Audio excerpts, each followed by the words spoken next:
Hey guys, my name is Jules Clark and you're on social.blog. Today's video is all about facing your fears. Do you ever have those dreams that kind of just like scare you? Yeah, me too.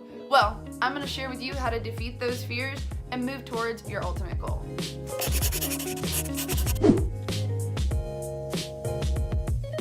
One thing I've always heard from everyone is, wow, Jules, you're fearless. You just don't care what anybody thinks. And you know what? That's so not true.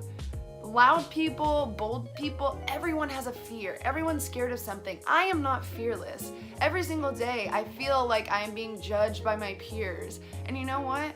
I have to get over that. The biggest fear that I face on a daily basis is not being accepted.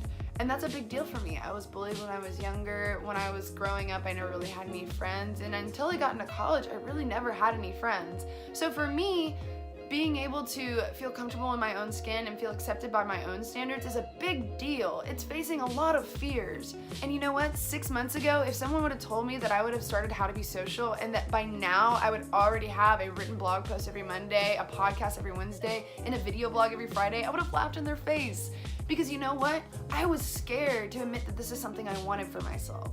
I was scared to say that I wanted to create a website where I could talk about life and try to help other people, because you know what, I'm only 21 and like what advice does a 21-year-old have to offer the world? You know, that just seems a little crazy, right?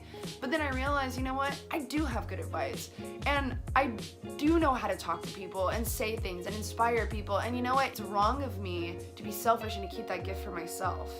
Because you know what, I truly believe that everything happens for a purpose, and I believe How to Be Social was started for a purpose, and that purpose is to help other people. Even if I'm only helping, 5 people that are watching this video right now, at least 5 people might feel inspired today to face their fears and to go out and try something new. But you know what? Facing my fears wasn't something that I just was able to do one day.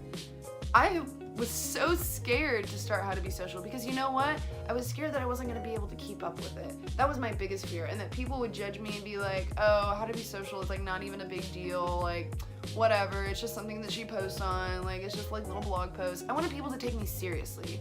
And so I started off with 15 different blog posts. I've written 15 different blog posts, and I was like, even if next week I don't want to write and I don't have anything to say, I can post one of these blog posts. I shortly ran out of blog posts after like 15 weeks, obviously, and I had to start writing these blog posts myself. That was really scary.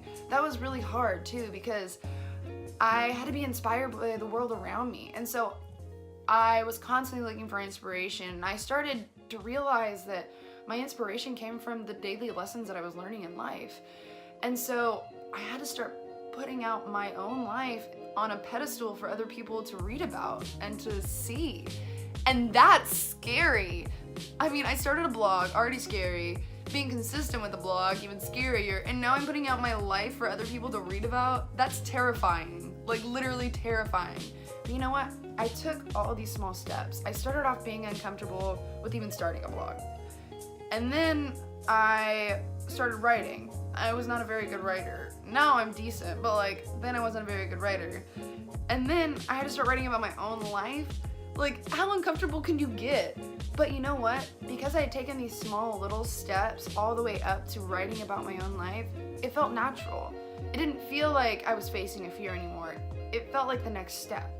And that's what a lot of people don't do. People look at these big Titan dreams and they're like, I'll never get there. But you know what they don't do for themselves? They don't write it down. They don't take smaller steps. They just say, I can't, and then leave it at that, and then leave their dreams on the back burner to die.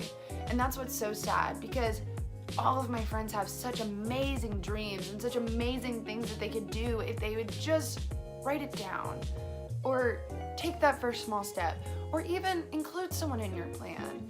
It's really, really hard to do something on your own. It really is. But you know what? If you have a friend that can support you, even just verbal support, you know, it makes it that much easier. And you know I will always be here for you. Honestly, like, I have maybe 4 messages at a time. I will always answer your message. If you ever need support, just hit me in the DMs on Instagram, jules.clark. But that's what I'm saying.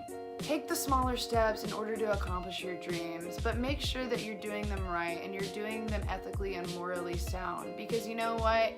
Those are the people that have really, really accomplished great things in their lives.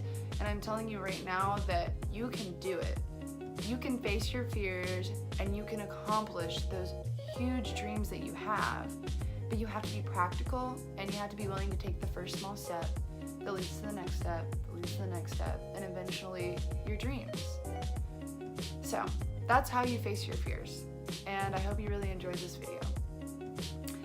Guys, thank you so much for watching this video today. I really, really appreciate your feedback. So please leave a comment below or send me a DM on Instagram. I'm way more faster on Instagram than I am anything else. All right, well, thanks you guys. Y'all are all jewels, and I hope you have a fabulous weekend. Bye.